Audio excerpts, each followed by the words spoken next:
Le 12 avril 1961, Youri Alexeïevitch Gagarine entre dans l'histoire de la Russie et du monde entier.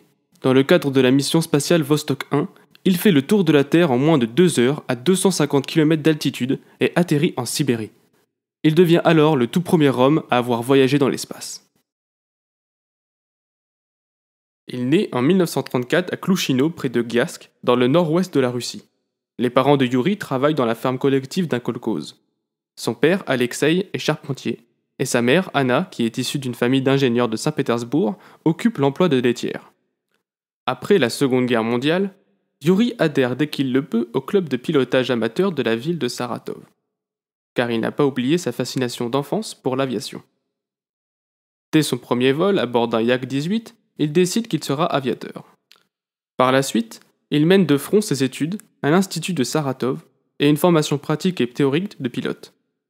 En octobre 1955, il décide de franchir le pas. Il abandonne ses études à l'Institut, contre l'avis de son père qui lui reproche de gaspiller l'argent de l'État, et rentre comme cadet dans une école de pilotage militaire. Son instructeur est impressionné par ses capacités et le recommande pour l'école militaire de pilotage d'Orenbourg. Dans cette ville, au cours d'un bal d'étudiants, il rencontre une infirmière, Valentina, qu'il épousera 1 an plus tard avant d'obtenir son diplôme de pilote de chasse sur MiG-15. Les conditions de vie sont dures pour le jeune couple, mais leur première fille, Lena, naît en avril 1959. Leur deuxième fille, Galina, naît en mars 1961, 36 jours avant le vol de son père. En juin 1959, le processus de sélection des premiers cosmonautes du programme spatial soviétique est lancé. Les responsables ont décidé de rechercher leurs candidats parmi les pilotes de l'armée de l'air, car ils sont déjà, par leur métier, accoutumés à subir des accélérations importantes et sauter en parachute.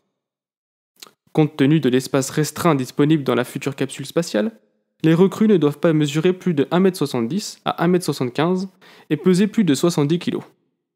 Gagarine, qui mesure 1m58, satisfait complètement ce critère. Après une première sélection sur dossier portant sur des critères physiques et une série d'entretiens visant à cerner leur personnalité, 200 pilotes parmi les 3000 candidats sont sélectionnés, parmi lesquels Gagarine. Celui-ci franchit également la deuxième étape de la sélection, qui réduit en février 1960 le nombre d'élus à 20. Le choix final se fait entre Gagarine et un second pilote, German Titov. Le responsable de l'Union soviétique, Nikita Khrouchtchev, à qui on demande sa préférence, les met sur un pied d'égalité, et c'est finalement la commission de Kamanin qui tranche en faveur de Gagarine. La meilleure résistance physique de Titov, qui en fait un candidat idéal pour le deuxième vol programmé, qui sera beaucoup plus long, ainsi que ses origines sociales, peuvent également avoir joué contre lui. À l'époque de leur sélection, le KGB leur impose de ne dire à personne, y compris à leurs femmes, la nature du programme pour lequel ils ont été sélectionnés. Le vol de Gagarine est précédé de plusieurs vols sans équipage, destinés à mettre au point le vaisseau Vostok, qui doit l'emporter dans l'espace. Les caractéristiques de la version Vostok 1K, destinée uniquement en vol d'essai, sont figées en avril 1960. 5 vols de Vostok 1K, emportant des chiens, s'échelonnent entre mai et décembre 1960. Un seul de ces vols est un succès complet. 2 sont des échecs partiels, et les 2 autres vols des échecs complets. À la suite de ces résultats peu encourageants, 2 vols doivent valider la version Vostok 3KA qui doit être utilisée par Gagarine. Le premier vol, Korab Sputnik 4, qui a eu lieu le 19 mars, transporte notamment un chien, des souris, des cobayes et des reptiles, ainsi qu'un mannequin occupant la place du pilote. À l'image de la future mission, le vaisseau boucle une orbite unique, puis effectue une rentrée atmosphérique et éjecte le mannequin muni de son parachute avant l'atterrissage. L'ensemble du vol se déroule de manière normale, contrairement au vol effectué auparavant. Pour fixer la date du premier vol habité, les responsables du programme spatial russe prennent en compte l'avancement du programme concurrent américain. Le premier vol suborbital habité du programme Mercury, ayant été positionné début mai, Sergei Korolev, le fondateur du programme, décide, après en avoir discuté avec le dirigeant Khrouchtchev, de planifier le vol de Gagarine à mi-avril. 2 jours avant de décoller, Gagarine écrit une lettre à sa femme en évoquant un échec possible de son vol, car on estime à l'époque ses chances de réussite à 50%. Le vol Vostok 1, qui doit emporter le premier homme dans l'espace, est lancé depuis le cosmodrome de Baïkonour, utilisé depuis les débuts de l'ère spatiale soviétique. Ce site, aujourd'hui situé au Kazakhstan, fait à l'époque partie du territoire de l'Union soviétique. Tout a été préparé en cas d'imprévu, une orbite qui permet un aérofreinage au bout de 2 à 7 jours en cas de panne du système d'atterrissage, un protocole pour le cosmonaute en cas d'atterrissage dans un pays étranger, des provisions pour 13 jours et une balise pour repérer le site d'atterrissage. À la différence des précédentes missions, il n'y a pas de système d'autodestruction pour empêcher une puissance rivale de s'emparer de la technologie embarquée. Korolev n'a pas fermé l'œil de la nuit qui précède le lancement du 12 avril 1961. Il redoute une panne du 3e étage de la fusée, précipitant le vaisseau dans les eaux glacées au sud du Cap Horn. Yuri Gagarin, de son côté, est réveillé à 5h30 du matin après une nuit de sommeil parfaite. Après un déjeuner léger à base d'aliments en tube, des techniciens l'aident à enfiler sa combinaison spatiale SK-1 orange. Contrairement au vol américain, il n'y a pas de compte à rebours et le décollage est lancé à l'heure prévue. À l'instant du départ, le pouls de Gagarin passe brutalement de 64 à 157 battements par minute, mais il s'exclame joyeusement « Poyekali !» et c'est parti. Il est alors 9h07 du matin. Alors que la fusée s'élève, Gagarin signale qu'il ressent l'accélération croissante, mais affirme ne pas en souffrir. À Korolev, qui lui demande comment il va, il répond avec légèreté « Bien, et vous ?»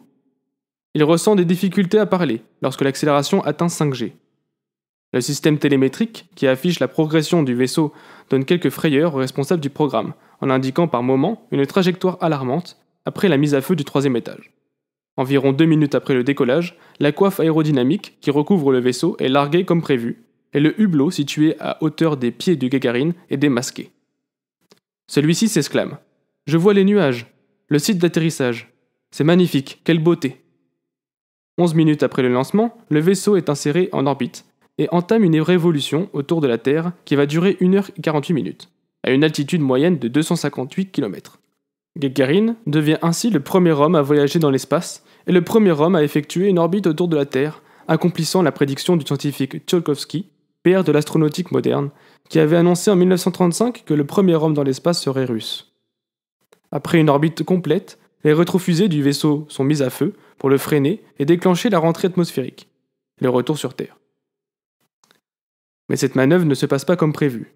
Le vaisseau subit une secousse brutale, puis commence à tourner sur son axe à la vitesse de 30 degrés par seconde. Le vaisseau était conçu pour présenter son bouclier thermique tourné vers l'avant, là où le freinage aérodynamique porte la coque à des températures extrêmes. Mais dans cette configuration anormale, Vostok 1 exposait à la chaleur les parties de la coque moins bien protégées. Gagarin décrit ainsi cette phase de sa descente vers la Terre. Le vaisseau spatial était entouré de flammes.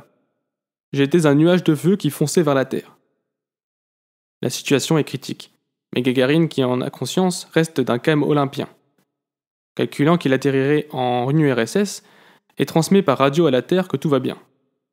Finalement, 10 minutes après le déclenchement de la rentrée atmosphérique, l'augmentation de la pression aérodynamique parvient à rompre les derniers câbles qui maintiennent les 2 modules solidaires. À quelques kilomètres du sol, en application d'une procédure commune à tous les vaisseaux Vostok, Gagarin s'éjecte de la capsule. Il effectue le reste de sa descente en parachute. Gagarin reconnaît immédiatement le paysage qui défile sous ses pieds. C'est une région de la Volga où il a effectué son entraînement de parachutiste. Juste après son atterrissage, il met 6 minutes avant de pouvoir ouvrir la valve d'air de son scaphandre, qui lui permet de respirer à nouveau l'air de la Terre. Sa préoccupation principale est ensuite de pouvoir signaler qu'il est sain et sauf, car aucun officiel n'est là pour l'accueillir, les scientifiques de Vostok ayant calculé un atterrissage près de 400 km plus au sud. Pendant ce temps, c'est un crew-chef enthousiaste qui demande par téléphone plusieurs fois à Korolev si Gagarin est vivant. Il aperçoit ensuite une vieille paysanne et sa petite fille travailler dans un potager. Il tente de s'avancer vers elle, mais ils commencent à fuir. On rapporte que Gagarin aurait réussi à les rassurer en criant « N'ayez pas peur, je suis un soviétique comme vous, qui revient de l'espace et qui doit trouver un téléphone pour appeler Moscou. » Le 14 avril, Yuri Gagarin est reçu triomphalement à Moscou, sur la place rouge, par Khrouchtchev, Léonid Brezhnev et la plupart des responsables soviétiques. Le vol spatial de Gagarin a un retentissement énorme en URSS et dans le monde entier. L'Union soviétique avait généralement, pour les puissances occidentales, une image de pays arriéré. Celle-ci est complètement effacée par la réussite du programme spatial soviétique, qui est à son pinacle, et par l'événement qu'est dans l'histoire de l'humanité, l'envoi du premier homme dans l'espace.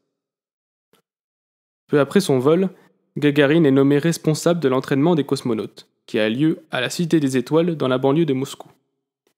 Dans ce rôle, il est associé à l'élaboration du programme des missions et à la sélection des cosmonautes. Au cours des vols suivants, Gagarine participe aux prises de décisions critiques concernant le déroulement des missions et assure en partie la liaison radio avec le cosmonaute en vol. Parallèlement, il entame une tournée dans le monde entier, accompagné par Titov, qui a renouvelé l'exploit de Gagarine le 6 août 1961 à bord de Vostok 2, et par Kamanin, le responsable du corps des astronautes. Début 1968, Gagarine est de nouveau autorisé à piloter un avion de chasse à condition d'être accompagné d'un instructeur.